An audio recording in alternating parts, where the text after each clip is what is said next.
Thank you. All right.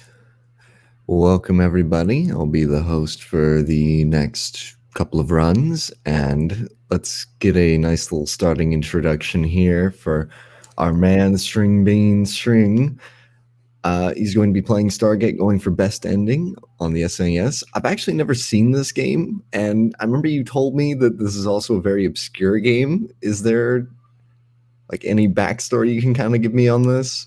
Well, I found the game for $10 and I love Stargate, so I bought it. And then there was no speedruns, so I decided to run it. And I just became a moderator for it and fell in love with it, actually. It's really fun to play. Go ahead.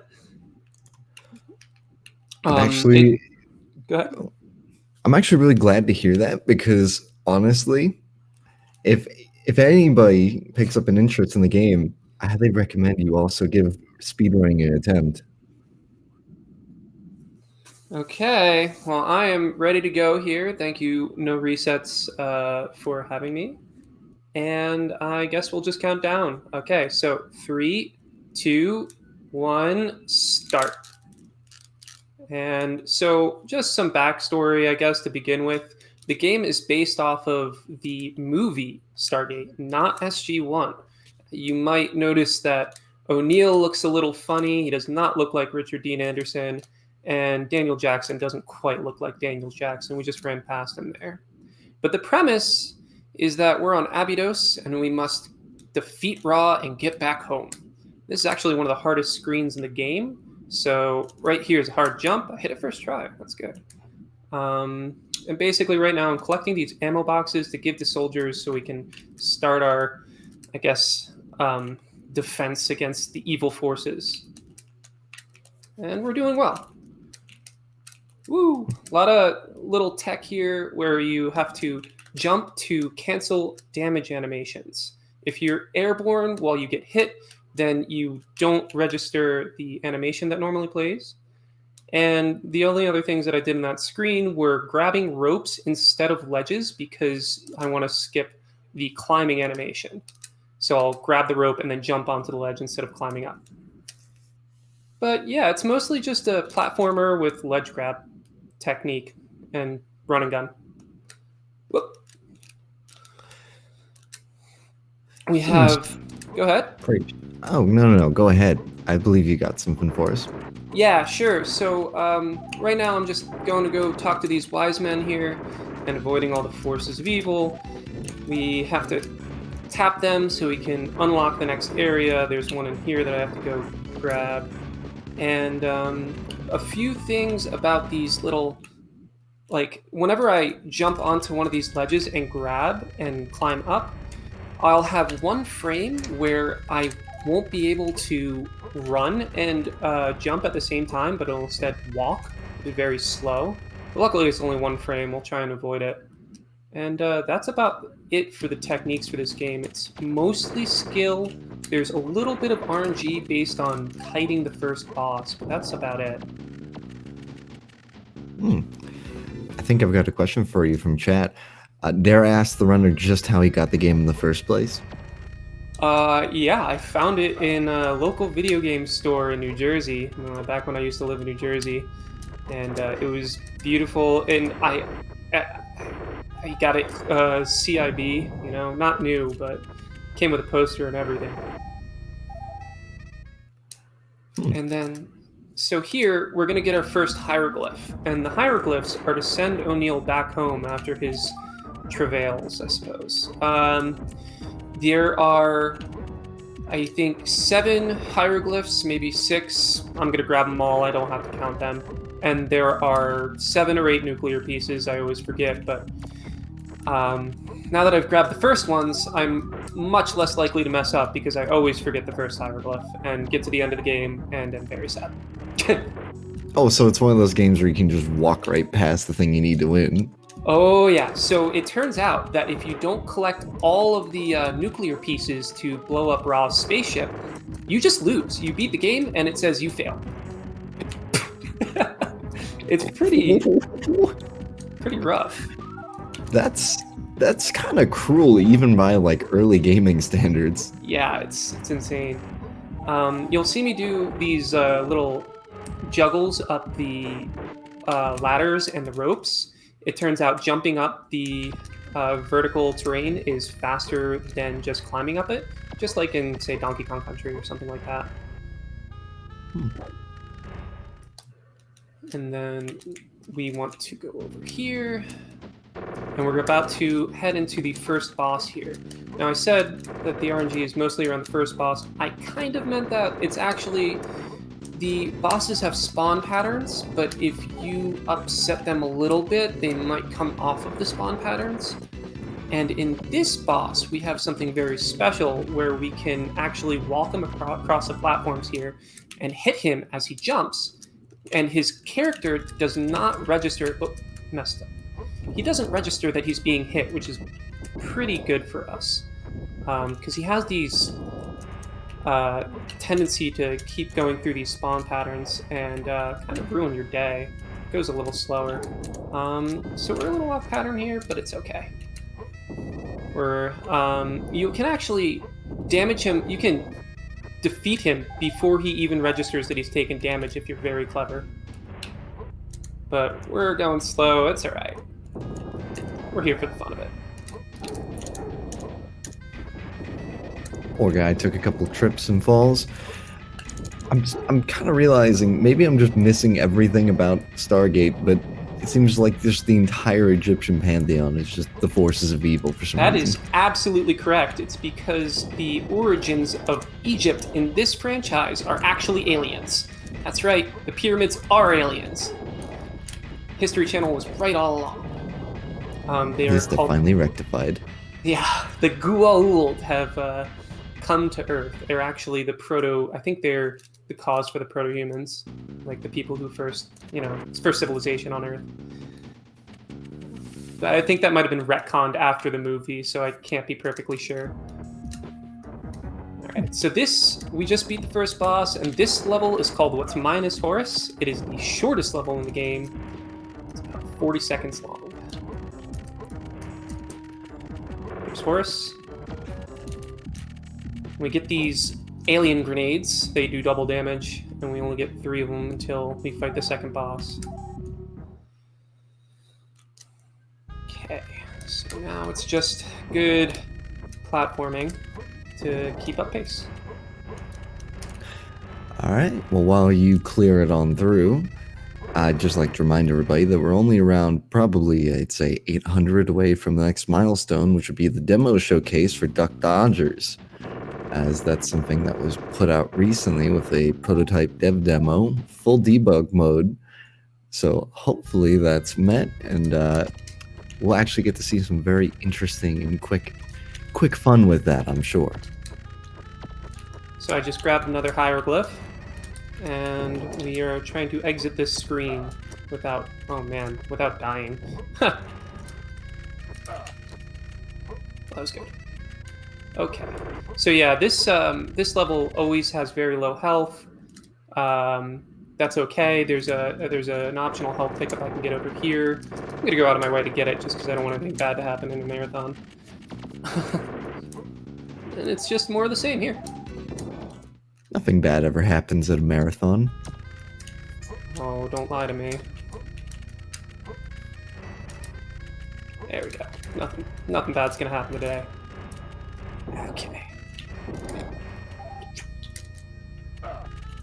My favorite part of this game is just falling down these rooms really quickly. Faster pace the better, huh? As long as his ankles don't complain, I'd say you're winning. O'Neill tends to complain all the time, so if he could. Just be thankful for all these other very early game tropes that falling damage is not a thing here. Oh yeah, nope, no falling damage. It's quite good. True hero who doesn't care how far he falls. All right, so we're gonna pick up another nuclear piece here, and then we have one of the most I'd say controversial stages. It's called Flight Leader, and your objective is to shoot down 15 gliders. They're alien spaceships. If I die in that stage, it does not count towards my bomb total or my health. I actually get a full heal no matter what happens.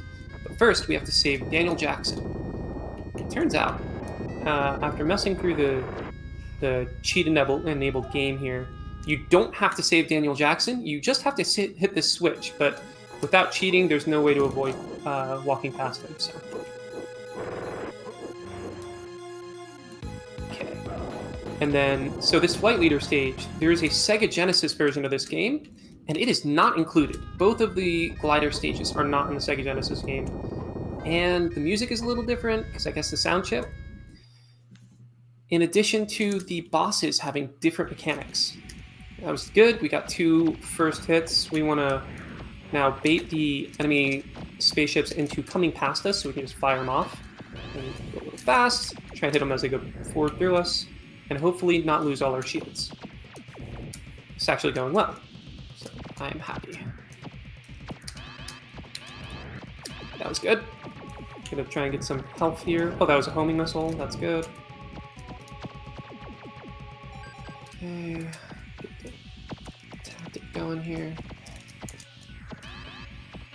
There we go. That's why we use the missiles, because if we miss... Oh, that's good. So if you die, you get your missiles back, and it's better to die near the ground, because then the animation takes less time.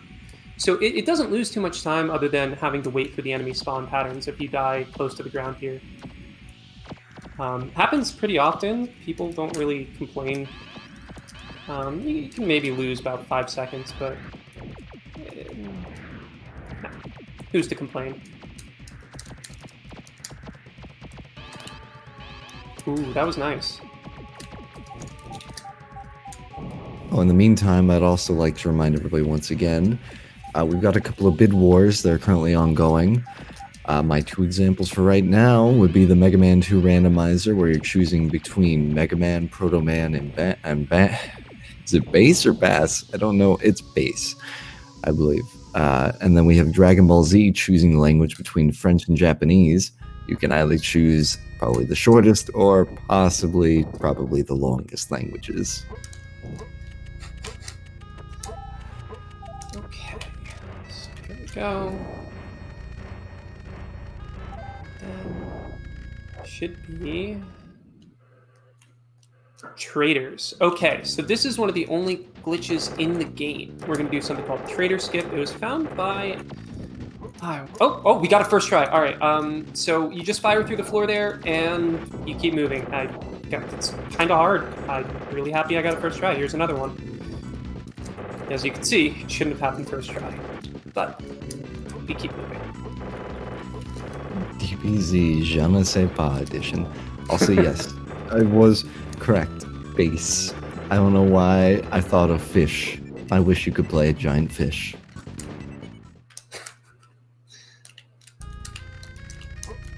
Oh, okay.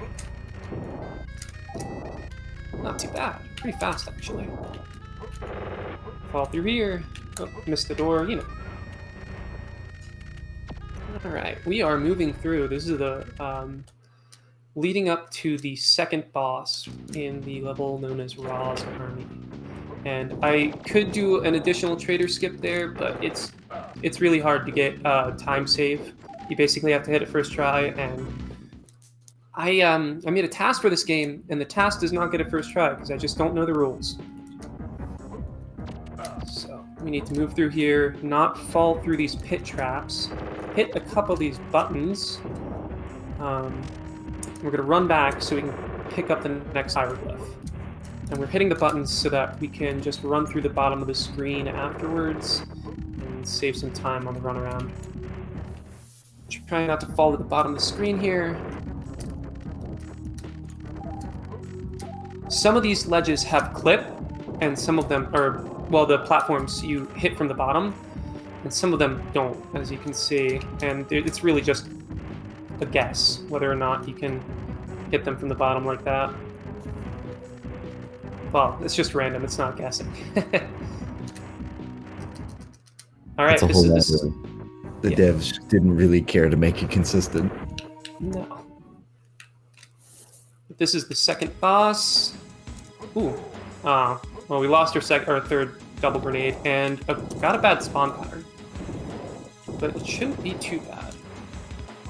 Okay, this is strange. That's good. Just want to fix my camera.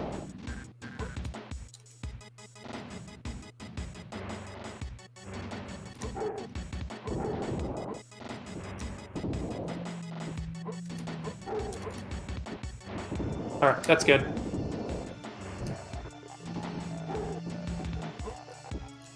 He's not supposed to spawn there.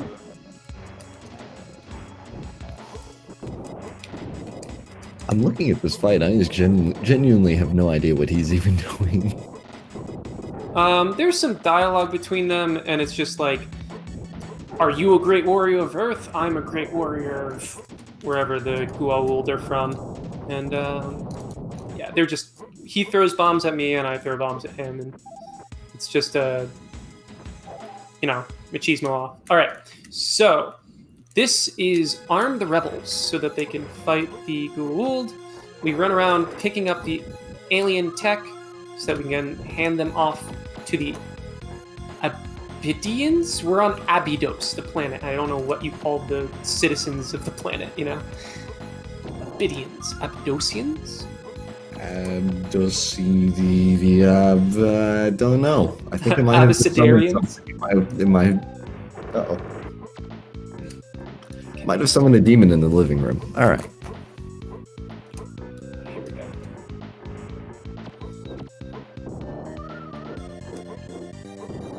Just hitting a bunch of switches and grabbing a bunch of these weapons. Grab some safety help here because I'm a coward. So wait, those sarcophaguses are switches? The switches are the little squares on the wall like that one. The sarcophagi hold the weapons for some unknown reason. But in fact, in the Stargate universe, a sarcophagus, it has the ability to revive you from the dead and grants you almost eternal life at the expense of basically your soul. And later, one of the text messages from Daniel Jackson, this lady Shari that we've run into a few times now, the lady in green, is his wife, and she dies. And the last thing is we have to get her to the sarcophagus. And now, the second glider stage is an auto-scroller, so I'll be drinking my coffee. So just logically, we keep our weapons in there. Yeah. Infinite immortality and also weapons. Poor pistol never had a soul. So something very interesting. About 3 weeks ago, a YouTuber, unfortunately I cannot remember the name of the YouTuber to give them credit right now, and I feel miserable about that. They found the cheat menu for the game after 27 years of the game being out. It hadn't been published anywhere else as far as we know. And after I was messing around with the cheat mode and like playing a new category, I felt really weird in the glider stages. And have I always been this bad at the game? And it turns out, for no good reason, the only way to invert your controls in the game for the glider stages is enable the cheat mode. And it doesn't tell you it does that either. It just doesn't. I don't... It was really frustrating. Oh, I love that. Also, we do have an answer here from Mr. Jeshko, or however I say that. Abydonians, according to lore. Ah, thank you. That was... We have someone in chat who actually knows their Stargate. It might be the only one. Hey now, I know some Stargate, just not that specific thing. Abydonians, that really does sound right. I think I found the channel you might be trying to refer to, Edward Balua. Yeah, that sounds right, yeah. There's only 65 views in the video, which tells you it's very unknown, but... I mean... That's more than I get on my YouTube videos. I mean, to put in perspective, you're in front of 4 times that right now. Say hi. Hello! Jekko. Oh, thank you.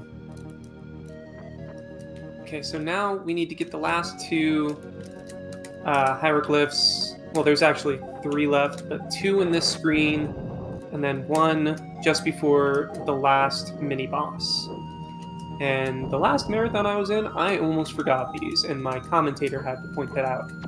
It's just not gonna happen today. To be honest, my eyes can barely keep up with anything to correct you on what you missed. No, that's good to hear. I like to hear that I'm going fast. Jump up this ladder here. Shoot the invisible enemy. These 2 computers are the only requirements to get through the stage, even though the game tells you have to destroy 5. Very interesting.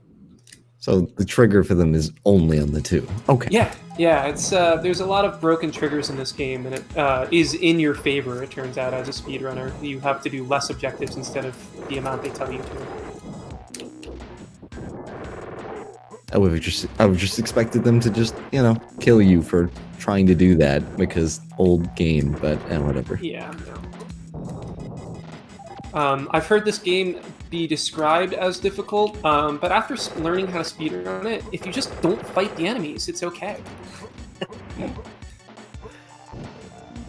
Okay, so we're doing okay on bombs, and we're actually we're getting through the game here. Not sure how long I've been running right now, but we have a few more of these screens of the inside of the spaceship, a few more screens outside the spaceship like this, and then it's the 3rd mini boss, and then immediately after the final boss. Okay.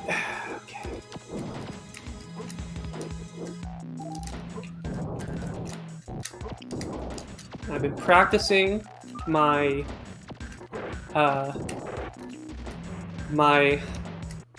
mini bosses and my final bosses. I lost a lot of time on Anubis 2 there and Anubis 1, but hopefully we won't lose too much time on the last 2 bosses. I was playing yesterday, and I lost world record pace on the final boss. I was a little upset. What will the next 2 bosses be? It will be, so there's Anubis, Anubis, Anubis, and then Ra. Anubis tends to just mess with you, and then you finally defeat him.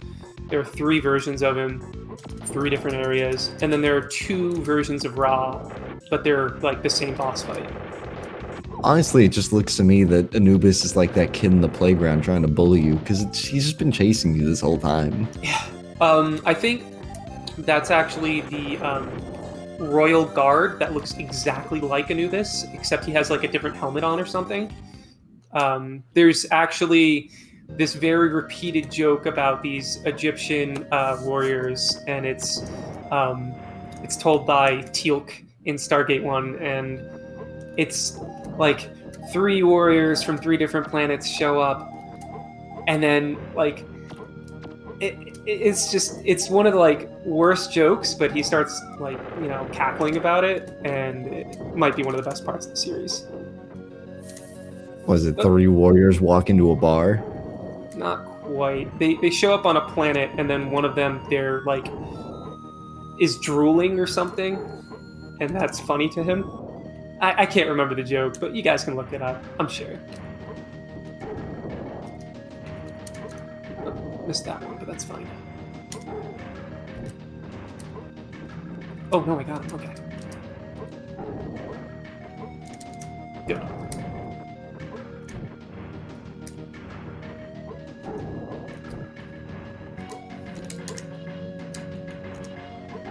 Oh, missed that one.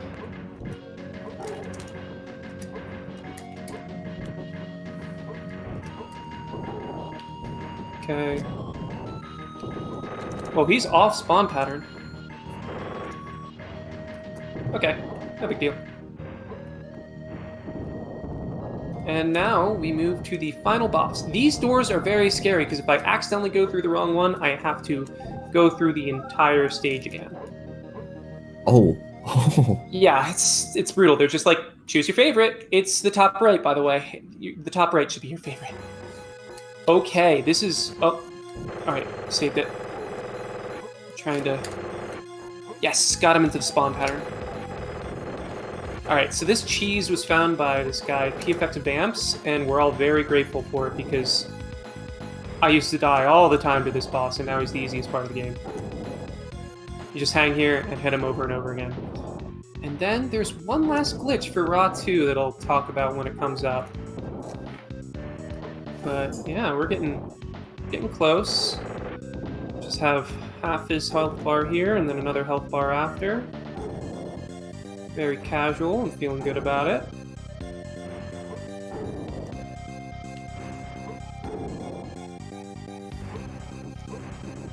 To be honest with how imposing he is, it's kind of funny just how easily you can take him down now. Oh yeah. I love it. Okay, so here we have a trick now where if I fire my gun and then after like, I think it's 2 frames, roll onto the X button, then I'll throw double grenades, and they have just the correct spacing to actually do double damage. Because he does have iframes from the grenades, but not if I do it like that. All right, so we just defeated the final boss, and hopefully I got all the items. I'm pretty sure I did. I'm sorry if I didn't, but we'll find out soon. And time is on the fade out when everyone's just standing around. I'll let you know. It's coming up.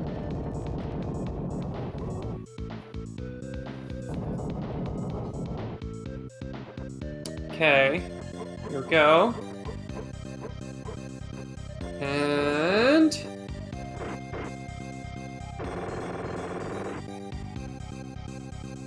time. Okay. All right, I'm pretty sure that went well. Okay, so that means we got good ending. It was actually a very good run. Came out to around 25:41. Oh wow, that's 25. underestimate. Okay, and we got the best ending. That's great. Wow. Okay, I got a 25. That's wonderful. That's a really good time. I've only gotten like 3 of those. I was gonna ask, how's that compared to PB? PB was set yesterday at a 24:39. Whew. Well, I want to thank everyone for hanging out with me. No Resets, I'm really appreciative of putting me on. I had a good time running for you guys. You know, the credits are nice, but I know everyone's a little bit behind schedule, so you can let them roll if you want. You can cut me off when you need to.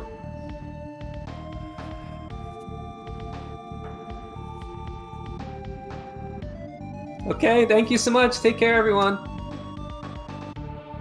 Thank you for coming out, and thank you for the run.